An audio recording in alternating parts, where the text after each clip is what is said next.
Hi, guys. Welcome to this week's book review. And before I get to my review for this week, just want to give a quick update. Last month, read 8 books. So, February, 8 books.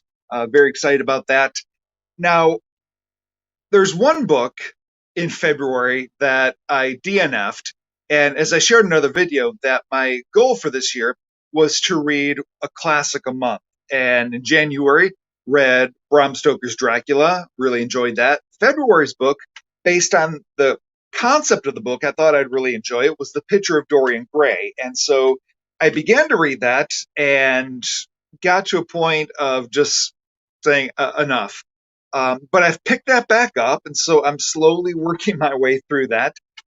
So that might spill here into March. I was going to read Wuthering Heights in March. That may have to get bumped back as well. Also, very slowly working my way through Kurt Vonnegut's Breakfast of Champions. I've been slowly working my way through that for 2 years, maybe three. Um, I'm finally getting the grasp of Vonnegut's writing style, and so it's going a little bit quicker. So that might get finished up in March as well. But my exciting read for March that I'm looking forward to is book one of the Wheel of Time series, The Eye of the World. I happened to find these at a thrift bookstore, a thrift store, not bookstore, just a thrift store. Happened to find these for $1 a piece and got 3 of them, books 1, 2, and 6. So with 11 books, I'm going to have to fill in some gaps there at some point. But it just feels like everywhere I look, people are raving about the Wheel of Time series. So really looking forward to reading this and seeing what all the excitement is about. And again, I feel like I'm late to the show. To realize this came out in like 1990. So way late on the Wheel of Time bandwagon, but looking forward to reading this in March. But one of the books finished on Sunday, so got that in before the end of February. The book that I'll be talking about today is actually the first book I've read in full that I can think of by Stephen King, and that is The Outsider. I think I've read bits and pieces of other books. I've seen a lot of movies based on his books, but I think this is the first time I've actually made my way through an entire Stephen King novel. And I was intrigued by this one because I started watching the televised version on HBO Max. And I think after the third episode, stopped and decided I need to read the book before I continued with the series. So if you watch the series, you picked up on a few things. Let me say, if you have any thought of reading this, don't watch the series yet. There are a lot of things they change, nothing earth shattering, but the one thing they do with the series on HBO is I'm pretty sure from even the first episode, they kind of tip the hat as to what's actually taking place in the story. So, whereas in the book, you've got to go a little ways to find out what is actually happening behind the scenes on things. So, these reviews, I always want to give these as spoiler free. And so I decided with a book that's 640 pages, I would uh, limit myself to about the first 100 pages. Okay, so I'm only going to be giving you details pertaining to the very beginning of the book. So there's a lot of book left that I'm not going to talk about. And the reality is, I can't go much beyond 100 pages without starting to give stuff away. So the basic premise is an 11-year-old boy is brutally murdered. And as with Stephen King, he's not going to spare details on the brutality of what happened. So just be aware of that heading in. He doesn't shy away from the details on that. Very brutally murdered, discovered in a public park, and as the police move in to investigate, they quickly find fingerprints, DNA samples, and as they pursue those results, they quickly find eyewitness testimonies. They find video footage that puts the crime convincingly on Terry Maitland, who is a school teacher and a beloved Little League coach in the community. Everybody, including the lead investigator on the case, their kids have been coached by Terry Maitland, and so the lead detective takes this very personally because his son was on a little league team with Terry Maitland, and all of the evidence is clearly pointing that Terry Maitland committed this murder. So they move rather quickly to arrest Terry Maitland, and because the investigator took it personally, they made a very public spectacle of his arrest. It was in the middle of a Little League playoff game, and so there's a large crowd there. The whole town is there, and so they embarrassed him and his family in front of the whole town and arrest him. And as they bring him in for questioning, or actually, they've already arrested him, so they're now interrogating him. His lawyer comes in and talks to his lawyer. And of course, every person accused of a crime has to have an alibi. And Terry Maitland's alibi is that he was at a conference, a literature conference, an hour and a half away while the time the murder was taking place.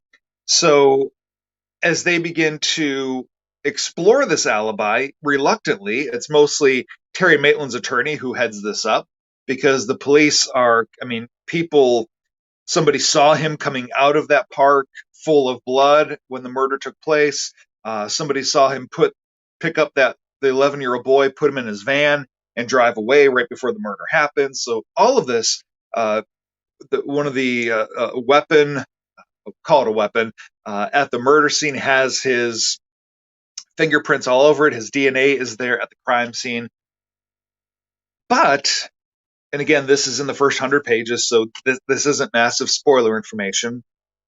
Terry Maitland's alibi is that he was at this conference an hour and a half away while the murders were taking place. And not only was he at the conference, he was there with other teachers, other faculty who could vouch for the fact that he was at this conference with them the entire time. He never slipped away for a few hours. And not only that, he was also, because a very popular author was speaking at the conference, during a question and answer portion of the conference, Terry Maitland is on video asking a question of the author. So as they pursue that, they also find other fingerprint evidence. There's abundant evidence that Terry Maitland was an hour and a half away at a conference at the exact time the murder was taking place, where overwhelming evidence clearly indicates Terry Maitland was present at the murder scene. There's your scenario. So the next large chunk of the book really becomes, you think Stephen King, you automatically think paranormal, you think horror. The bulk of this book is a very, I don't want to say tense, but a very gripping murder mystery thriller. So much so that at one point I wanted to hurl the book across the room, not because I was angry at it. Well, I kind of was, because I was just so angsty to find out what was happening. It was driving me crazy. And at another turning point in the story, I almost started violently slamming the book on the couch as I was reading. It really had me hooked in, was desperately trying to find out what in the world was happening. So I don't want to go any further than that in terms of the plot. Again, I want to keep these reviews spoiler free.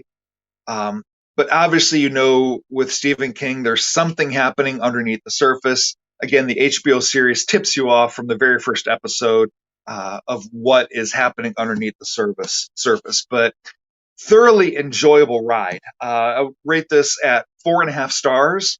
I would only put it at 4.5. How do I say this without any spoilers? The villain, I'll just put it that way. The villain, I thought, could have been given a little more prominence to the story, and a few little things about the end. I was satisfied with the ending, but there's a couple little things with the ending that I wish would have been a little bit stronger, but not huge complaints. So I would say 4.5 stars. Really enjoyed my first encounter here with a full Stephen King novel, The Outsider. Have a couple more I found at a thrift store that I'll be diving into here pretty soon. But if anything that I described sounds like something that is intriguing to you, again, other than describing the graphic nature of the murder, there's not, I mean, there's nothing in here that's going to make you uh, not be able to sleep at night or give you nightmares, I don't think. So if anything like that sounds good, a really intense murder mystery thriller, uh, give this one a try. Really enjoyed it. Stephen King, The Outsider, 4.5 stars. Very much recommend it. And that's my review for this week. And thanks so much for watching. If you've read it, feel free to drop a comment down below. Let me know what you thought. If you hated it, let me know. If you loved it, let me know. If you thought it was just okay, let me know. I'd love to interact with you more there. If you're new here, I would love it if you'd subscribe to the channel, click like, share it with others. I'd really appreciate that and your help on promoting the channel. So thanks so much, and we'll catch you back here next time for our next review. Take care.